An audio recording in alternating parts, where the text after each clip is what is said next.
All right, I will call the Finance and Personnel Committee back to order from recess. Recap for the recording. Committee has gone through the roll call and has been in recess since 5:02. Having gone through roll call, that moves us to item 3, Pledge of Allegiance. Will you all please join me? I pledge allegiance to the flag of the United States of America and to the republic for which it stands, one nation, under God, indivisible, with liberty and justice for all. All right, then barring objections, we will jump over item 4 for the introductions. And seeing none, move on to item 5, the approval of the minutes from our January 27th meeting. Is there any discussion on those minutes? If not, we would be looking for a motion to approve. I make a motion to approve the minutes from January 27. Second. All right, we have a motion and a second, then seeing no discussion on the minutes. All in favor? Aye. All opposed? Chair votes aye. The ayes have it and the motion passes. The minutes are approved. Next up is item number 6, which was a direct referral of resolution number 161 of 2425, authorizing retaining outside legal counsel to represent the city in the matter of Roger G. Miller et al. Versus City of Sheboygan Plan Commission et al. And authorizing payment for said services. So this is an action filed by Mr. Miller and a number of others against the Plan Commission and the Zoning Board of Appeals relating to the extension of the conditional use permit for Kohler. We're recommending going outside in part because they've made our office's recommendations an issue in the matter, and so there's the potential that we could be witnesses in the matter, so it would be best to go outside. I did contact Attorney Kubza from Boardman and Clark, and she indicated that they would take on the case.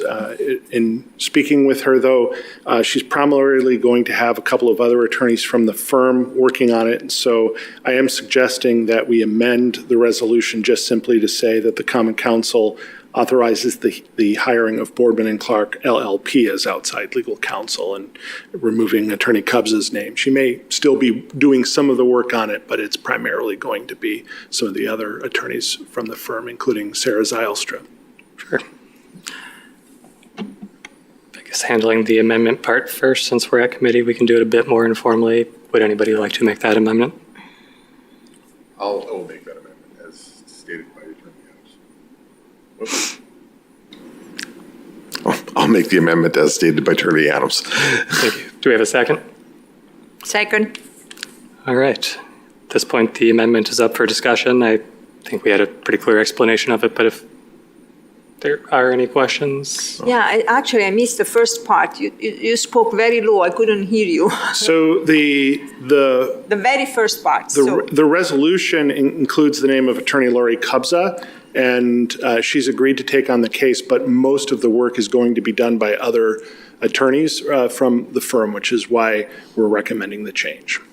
But the case again? I mean, the case relates to the extension of the conditional use permit for the Kohler Golf Course, and the complainants are challenging that, and so have sued the Plan Commission and the Zoning Board of Appeals. Okay, thank you. Any other discussion on the amendment? All right, if not, all in favor of the amendment, please indicate by saying aye. Aye. Aye. All opposed? Chair votes aye. The ayes have it and the motion passes. The amendment has passed. Takes us back to the amended resolution. Is there any further discussion? I guess my question, Alder Decker. how far do you think that this can go? Because to be honest with you, I mean, if the Planning Commission hadn't done as they had done, we would be being sued by the Kohler Company. So this is a rock and a hard spot. What are we supposed to do?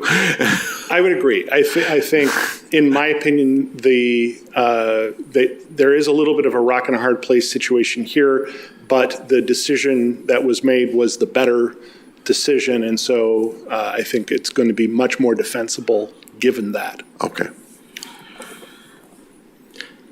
Any other questions or comments?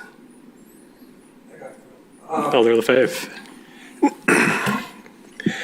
I'm worried about, there is the Friends of Black River Forest group is a very well-organized.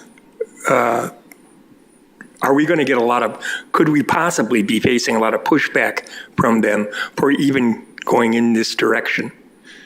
So, first of all, I would say that what we're really here on right now is whether to hire outside counsel and not necessarily the strategy of the case. Okay. I will say just briefly that for the most part, time has passed.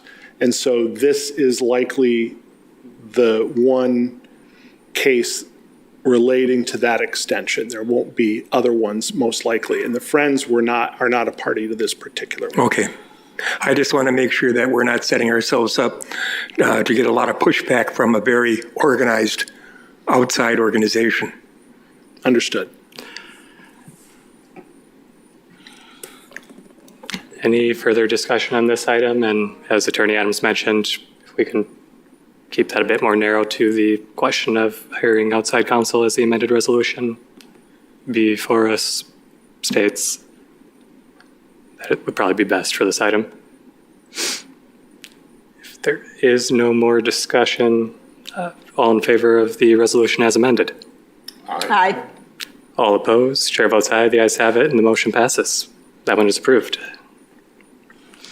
Takes us to item 7, General Ordinance Number 35 of 2425, an ordinance amending the Sheboygan Municipal Code so as to move housing rehabilitation loan program responsibilities to the Finance and Personnel Committee. So there have been a number of changes in the code being proposed that involve, first of all, changes to the zoning ordinance, which require going to Plan Commission. But then the changes in the zoning ordinance require changes in the regular ordinance, which requires council approval. So what you are seeing here is the follow-up. The Plan Commission has approved a provision that, in essence, removes the Historic Preservation Commission as the party or as the commission overseeing the city's housing rehab loan program. This now brings it to this committee. The F&P committee will be the primarily ones looking over that program. And in fact, the language here that you're seeing added is really generally the same language that was previously in the zoning ordinance related to the Historic Preservation Commission. Questions or comments? Alder Perella. So, but here, it sounds like that all the responsibilities of the Housing Rehabilitation Loan Program are moved to the Finance and Personnel Committee. I mean, there is no specifics. The entire Housing Rehab Loan Program is moved to F&P. The Historic Preservation Commission has other things that they're responsible for. They will no longer have any responsibility for the city's Housing Rehab Loan Program. Could I have a little bit more rationale about why this specific committee would be transferred completely? I understand the idea of consolidating the committees, and I agree completely. However, maybe there are some unique situations. I am the vice chair of this committee, and I always found that it was a very well balanced committee based on the presence of the community members. I mean, a good balance between community members and the ALDER, and then we have also a county representative there in the chair of the committee. So I was wondering. Yep. So this kind of goes with a couple different programs that we're going to look at trying to bring back to standing committees as opposed to appointed committees. The bigger issue that we run into here is you have significant amounts of money that are being committed by committees that are not comprised of elected officials. So in this case, there's a number of appointed people on there, and ultimately they're making those commitments create liabilities for the city. And that's the concern here is you as a public body are having a committee that isn't necessarily representative of you and your elected capacity. So we're looking at bringing those back. So that decision to enter into a loan agreement that creates a liability for the taxpayer is being done by a committee of elected officials as opposed to a committee of appointed officials. We're also looking at the CDBG program as we update the rules and everything. You know, we've seen a few things coming here as we get more into that program and kind of revamping the rules that we follow and the way we operate, ultimately transitioning that here because that program, there's millions of dollars that are being committed, put out that are not going through the elected body that, you know, in my opinion, I feel that that should be done. It doesn't mean that other folks can't have input, be a part of that process, but the ultimate decision, I think, needs to reside at a minimum of finance committee because it's all comprised of elected officials and you are a representative of council. Thank you. It makes a lot of sense. Thank Yes. you. Alder LaFave. Yes, I would just like to say that in anything that we do that concerns our constituents' tax dollars, if we're the decision on that should be from elected officials. Yeah, very much so, because that tends to show that we're doing a lot more clarity to our constituents. Because if they don't like what we're doing, they can always go to the ballot box and vote against us.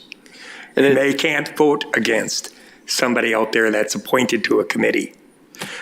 Correct. Ultimately, and state statute is in conformance with that too. That the power to bind the city resides with council, not with appointed officials. And that's one of the concerns that we have in these programs because some of them do go into default.